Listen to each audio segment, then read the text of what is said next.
Now there are many who choose to blame different groups for this.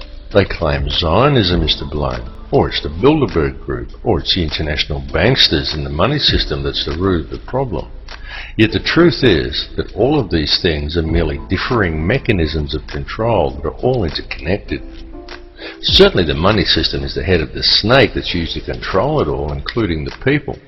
But ultimately, it's all one system, and all of these mechanisms are merely different layers of the same onion. They are differing levels in the hierarchy, and different arms of the same octopus. Both Zionism and the money system and any other visibly secret organizations are merely playing their own specific part. This conspiracy runs very deep. It goes back to ancient Egypt and even beyond. Step back and just look at the bigger picture. As I've repeatedly said in other films, there is a ruling bloodline that exists on this earth. It is very old and it has always ruled the earth. It is to this bloodline that the Bavarian Illuminati appears to have allied itself with some 230 years ago. This ruling class is known by many as the Sun Cult, and there is good reason for this, as it still carries out its ritualistic worship of Amun-Ra in the world today. It does this in full view and has even hijacked other faiths to do it. Unbeknownst to the members of these religions, one purpose in doing this is to use these people to help channel the energy required to control this reality. There have been a great many people involved in this bloodline, both genetically and ideologically. And it is the upper echelons of this ancient sun cult who ultimately sit at the top and steer the ship of state. If the truth be known, there is already one world government in control of this planet. It's just that it's hidden in the shadows and governs the world through covert methods. The three most prominent of which are by controlling the flow of the world's resources, its manipulation of the global money supply, and most importantly, through the control over the flow of information. Now, archaeological evidence clearly shows us that there have indeed been civilizations as advanced as our own, and perhaps even in possession of technology that we are still yet to realize, that once existed on this planet in times long past. Archaeological evidence also clearly shows us that many thousands of years ago, the Earth suffered some kind of catastrophe. In fact, there have been several. The last one that was recorded in any discernible way was the deluge described in the Bible as the flood of Noah. The deluge did take place. It's recounted in many cultures, some going back even further than the Bible.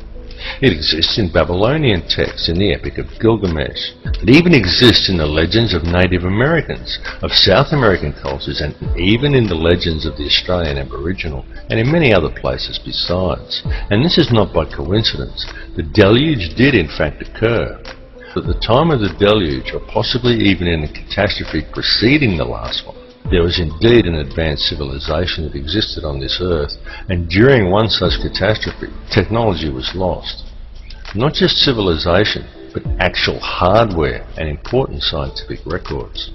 It has been a painstaking process for those in control to regain this technology, and we have been allowed to breed in order that it may be recovered, and the control over Earth's resources is again secured by those who control this world. They have used us as a power to achieve these ends. Those who belong to this ancient cult are the keepers of the hidden knowledge, and these people understand that if you can control the emotions and belief of enough of the populations, you can control the entire species and quite literally create whatever reality you desire, and they have used our energy to create the world we now inhabit. The key to addressing this situation is to understand your own potential and understand the true nature of energy, vibration, and of frequency. Everything that exists in this reality consists wholly of differing frequencies of energy. The expression of every frequency that exists as every son-daughter, and every son-daughter that exists in creation is consciousness. The Creator is consciousness, and every soul in projection in this reality is an expression of that consciousness. Consciousness through creation is universally the same and is pure Christ consciousness. Christ consciousness is the key. Once you get the picture that Christ consciousness, rather than the doctrines of institutionalized religions, is what it's all about, you understand everything about what's going on. Creation exists solely through the loving responsibility and intent of every soul in projection, every expression of the consciousness of the Creator. And this has nothing to do with institutionalized religion. Institutionalized religion has been devised by man to hide you from the truth and from the Christ consciousness that lies within you. Your inner thoughts and emotions literally affect the outer physical world around you. It is extremely important for people to understand that your feelings and the effect they have on the world around you are not something you can switch off and on at will. It's an ongoing thing that's happening all the time. Every conscious moment of your life, you are communicating with the energy field around you. And every moment, you are quite literally shaping this physical reality with your thoughts and your emotions and the energy you are releasing through them.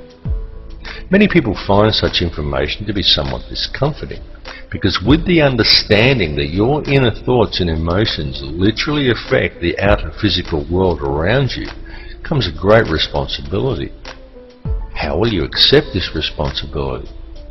How will you now choose to live your life in the realization and true understanding of what energies you are putting back into the matrix for others to draw upon, and of how these energies, created by the choices you make, are literally shaping the physical world around you? Jesus was a Christ-conscious triune being in a projection. You are a Christ-conscious triune being in a projection, a thought in the mind of God, a manifestation of the expression of Alpha and Omega. The difference is that Jesus knew it, while most other people haven't figured it out yet. Every person living within this three-dimensional reality lives a completely illusionary existence.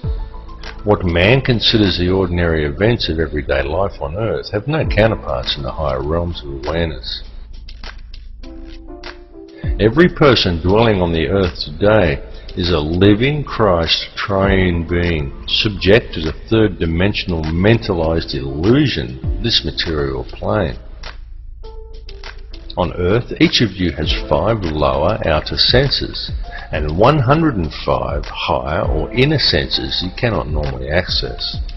Because of this, you are only able to perceive a very narrow bandwidth of this reality. And the way to unlock these higher senses is to understand the one law that governs this reality. There is only one law, and that is the law of absolute and unconditional love and service to the creation for the Creator. Evil is doing in practice the opposite of what you should be doing in principle. The reason is simple. Disharmony is the result. What is thought of as evil is, quite simply, the presence of disharmony through acting in opposition to the one law. Evil is a choice, and the so-called battle of Armageddon that those of a religious persuasion are waiting for is, in actual fact, already being waged. It is a battle of energy that is being fought in a higher realm. It is a battle that is being fought on all levels, both spiritually and physically, and even electromagnetically. The weapons that are being used to wage this war are all around you. They are food toxins, electromagnetic radiation, and television. It is a battle of consciousness. It is being waged by occult means, and it is going on right now. The outcome of this war will be that man will either awaken his DNA, realize his true potential, and change this reality into one that embraces his connection to everyone and everything and to the Creator, or he will succumb, and in doing so, he will lose the final vestige of his humanity. We are right now on the precipice. We are teetering on the brink of one of these two realities. On one side lies salvation, and on the other, oblivion, while in our hands lies the choice. Look around you. This battle has been raging for many, many years. People are just kept distracted by design, so for the most part they haven't yet noticed. Free yourself of the distraction though, and it becomes very obvious and quite plain to see.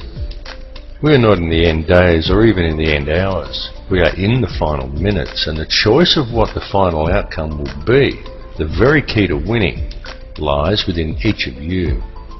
All I can ask is that you each look within yourself, because when you look deep enough, you will find that the words I have spoken are true. Realize your inner power and embrace your true potential, because the truth will set you free. My friends, stop complying with this system. It's time to wake up.